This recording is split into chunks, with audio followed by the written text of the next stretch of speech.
네, 간헐적으로 비가 내리면서 이제 점점 가을이 가을로 넘어가는 것 같습니다. 참 힘들었던 그 더위가 언제 그랬냐는 듯 비에 쓸려가고 이제는 서늘한 바람이 가을을 데리고 우리에게 찾아오는 것 같습니다. 이번 한 주간도 또 우리 모두들 여러 가지 일이 있었고 또 그것들을 오롯이 받아내며 그렇게 살아오시다 이제 이 금요일 밤에 조용히 이 시간에 함께 하시는 귀한 성도님들 모두 이 시간에는 온전히 하나님만 바라보기를 원합니다. 하나님께 다 아뢰고 주시는 그 은혜를 듬뿍 받기를 원합니다. 아까 그 찬양처럼 우리에겐 하나님의 진정한 위로가 필요한 것 같습니다. 우리가 느끼는 것처럼 계절은 때가 되면 흘러 돌아가기에 그렇게 참 정직하게 보이지만 정말 알 수 없는 것, 예측할 수 없이 힘든 것은 정말 우리 마음이 아닌가 싶습니다. 요즘 이래저래 성도님들과 말씀을 나눠보면 괜찮으시냐, 잘 지내고 계시냐 이렇게 저에게 안부부터 물어오십니다. 그리고 주변 이곳저곳에서 힘들다라는 소리가 들려옵니다. 가게 사정도 그렇고 늘어지는 이 방역으로 인한 제한 때문에 몸도 마음도 힘들고 지쳐있는 분들이 많이 보이는 것 같습니다. 왜 이렇게 우리는 힘든 시기를 보내고 있나? 무엇이 우리를 힘들게 하는 건가? 생각하면서도 사실 이것도 역시 우리가 살아가는 인생이란 것이지 않을까 싶습니다. 삶이란 그렇습니다. 잘 풀리는 것 같이 생각되더라도 어느 순간 내가 알지도 예상하지도 못했던 일들이 갑자기 치고 들어오고 또 그게 문제가 될 수 있는 것이 인생입니다. 생각대로 모든 것이 평안히 흘러가지만은 않는 것 같습니다. 이렇게 코로나 같은 모두가 다 같이 겪는 큰 문제 그런 것도 있지만 또 각자가 개인적으로도 여러 가지 겪는 그런 일들, 문제들이 있습니다. 쭉 평탄한 길을 걷고 싶은데 내가 노력한 대로, 심은 대로 그렇게 열심히 살아간 대로 그 응당의 열매를 얻고 싶은데 그 마음대로 되지 않는 것 또한 인생인 것 같습니다. 꿈을 가지고 열심히 공부하다가도 어느 순간 병이 생겨 중단해야 될 수도 있고 사업이 참 번창하다가도 생각지도 못한 문제와 방해에 봉착하게 될 수도 있는 것입니다. 가족 중에 누군가 갑자기 아프거나 사고가 나서 또 해야 하던 일들을 중단해야 하는 그런 일들이 있습니다. 포기해야 할 때 그런 경험들 한 번쯤은 있으시지요. 아니 크고 작은 그러한 인생의 걸림돌들 많이 있으셨을 것이라 생각됩니다.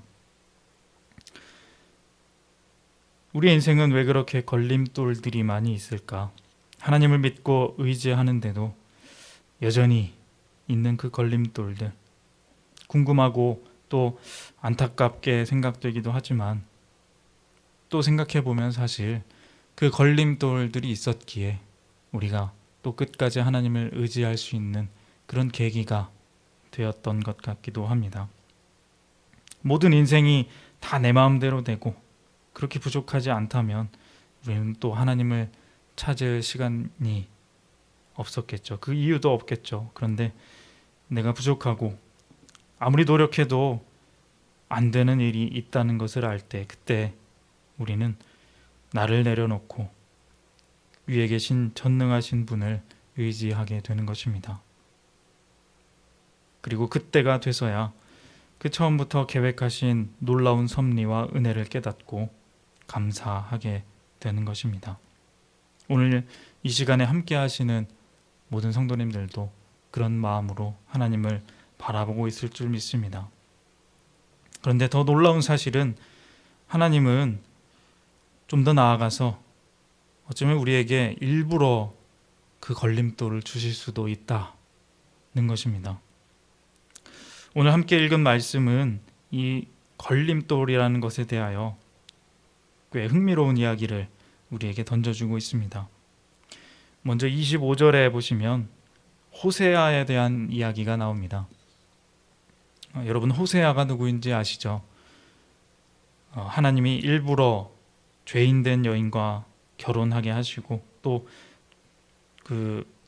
죄를 범하고 도망간 여인을 다시 또 찾아오게 하신 그 선지자입니다.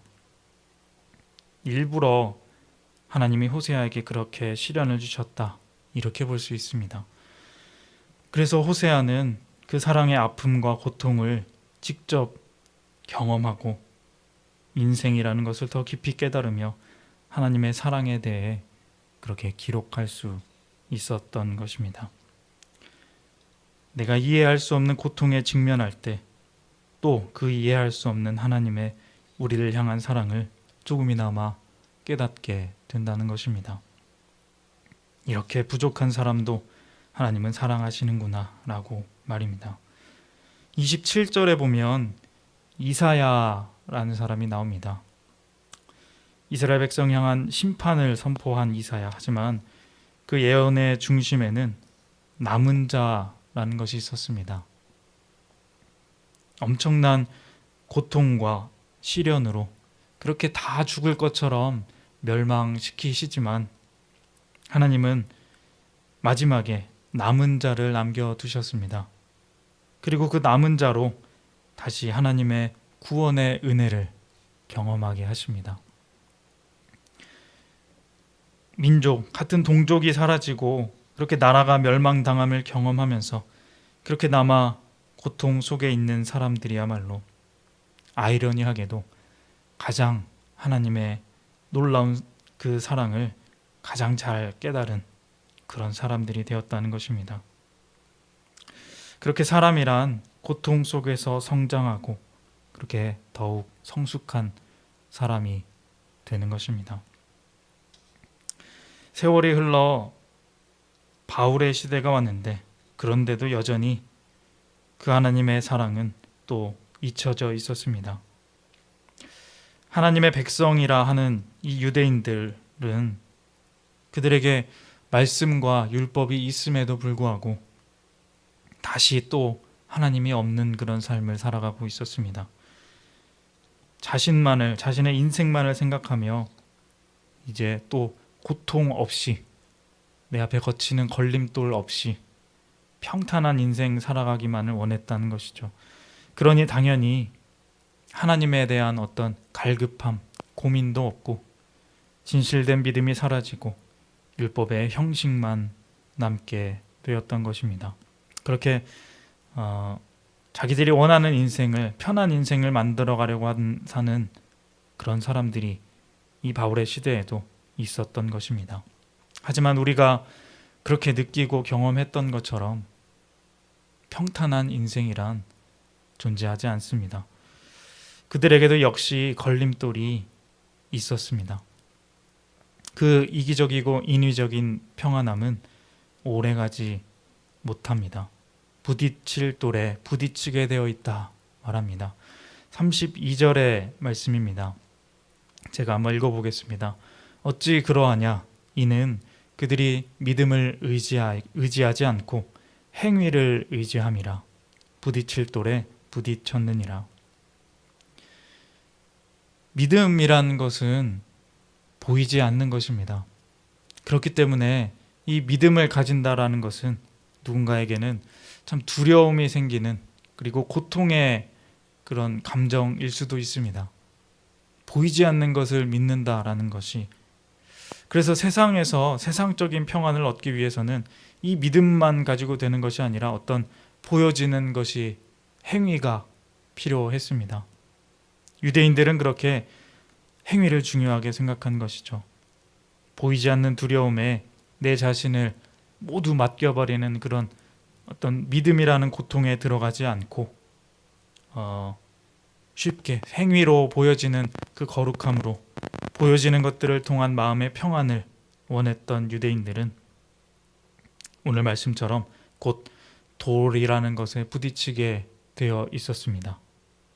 고통의 돌이 그 앞에 마련이 되어 있다는 것입니다. 그리고 그 돌은 어디에 있느냐? 오늘 말씀해 보면 바로 시온에 있다 합니다. 33절입니다. 기록된 바 보라 내가 걸림돌과 거치는 바위를 시온에 두노니 그를 믿는 자는 부끄러움을 당하지 아니하리라 함과 같으니라. 이 말씀은, 이 구절은 이사야에 있는 구절입니다. 이사야 28장 16절에 있는 구절을 바울이 이제 인용한 것인데, 이 말씀을 보면 그런데 굉장히 흥미로운 사실을 알 수 있습니다. 이 구절이 인용된 이사야에서의 원래 돌의 의미는 견고한 기초돌이라고 써 있습니다. 견고한 기초돌. 그런 의미였는데 여기서는 방해가 되는 걸림돌이라고 쓴 것이죠. 같은 돌인데 그 의미는 반대의 의미로 바뀌어서 바울이 기록한 것입니다. 그런데 더 중요한 것은 이것입니다. 이 돌은 무엇을 의미하냐면 바로 우리 예수님, 예수 그리스도를 의미하는 것이 바로 이 돌입니다. 그러니까 이 돌인, 오늘 말씀을 보면 이 돌인 예수 그리스도를 믿는 사람은 부끄러움을 당하지 않고 참 평안에 거하게 될 것이다. 이렇게 말하면 이 말이 성립이 될 수 있다는 것이죠. 그런데 이 말을 보면 참 이상하죠. 예수님은 분명 견고한 기초돌이라고 이사야는 기록을 했는데 바울은 지금 걸림돌이라고 쓰고 있다는 것입니다. 아니 우리 예수님이 인생의 걸림돌이라니, 방해라니, 이게 맞는 말인가? 좀 바울이 잘못 쓴 거 아닌가 생각할 수도 있는데, 근데 전체적인 말씀의 이 흐름을 보았을 때 이것은 분명한 걸림돌입니다. 아니 걸림돌이 되어야만 합니다. 예수님은 하나님이 일부러 보내신 우리 인생들의 걸림돌, 고통인 것입니다. 생각해보면 정말 그렇습니다. 이기적으로 자신만을 생각하며 그렇게 평안히 살아가려 했던 그러한 인생에게는 예수님이야말로 분명한 걸림돌입니다. 자신을 더 낮추어야 하고 더 고통스럽게 자신을 낮추어 사랑해야 하고 아무 이유 없이 남을 위해 희생해야 하는, 그런 식으로 우리의 인생을 힘들게 만드는 예수님, 이 예수님은 분명 평탄한 인생으로 봐서는 걸림돌입니다. 하지만 그 걸림돌이야말로 우리 인생을 가장 성숙하고 아름답게 만드는 귀한 성장통, 아픔의 사랑인 것입니다. 우리는 예수님을 통해 다시 한번 누군가에게 기꺼이 다가가서 힘을 내서 다시 한번 사랑할 수 있고, 고통스럽지만 용서할 수 있으며, 우리의 인생을 다른 곳으로 치우치지 않고 진리에 바로 서게 함으로 우리의 삶을 더욱 생명력 있고 가치 있게 만들 수 있다는 것입니다. 예수님을 붙잡고 그분만을 신뢰하는 것, 참 어려운 일이지만 또 우리가 반드시 해야 하는 그런 일입니다. 예수님을 믿는다는 것은 하나님의 사람으로, 하나님께서 창조된 그 목적의 진정한 사람으로 바른 인생으로 바로 서는 그런 일이기 때문입니다. 이런 말이 있습니다. 길을 가다가 돌이 나타나면 약자는 그것을 걸림돌이라 하고 강자는 그것을 디딤돌이라 말한다. 같은 돌이라도 어떤 사람에게는 그것이 걸림돌이 될 수 있고 어떤 사람에게는 앞으로 더 나아가게 할 수 있는 디딤돌이 될 수 있다는 것입니다. 우리 예수님도 그렇습니다. 예수님의 사랑과 또 그 겸손의 삶은 어떤 사람에게는 인생의 걸림돌이고 한없는 고통과 또 스트레스로 그렇게 다가올지 모르지만 어떤 사람에게는 더 넓고 풍성한 삶으로 인도하는 디딤돌, 도와주는 그 디딤돌이 될 수 있다는 것입니다. 예수님은 우리의 분명히 걸림돌이시지만 그것은 우리의 영적인 삶의 디딤돌이 될 수 있다는 것입니다. 우리는 세상 사람들이 느끼는 그 고통, 그 불안, 그 믿음이라는 것에 대한 두려움, 그곳에서 나와 예수님이라는 그 반석이신 그 디딤돌을 딛고 일어서야 하는 것입니다. 사랑하는 성도님 여러분, 인생은 누구나 고통이 있습니다. 지금 이 순간에도 나에게 어떤 고통이 찾아와서 그 고통 가운데 있을 수도 있습니다. 하지만 내가 그것을 견뎌내는 한 우리는 더욱 나아지고 또 더 성장할 것입니다.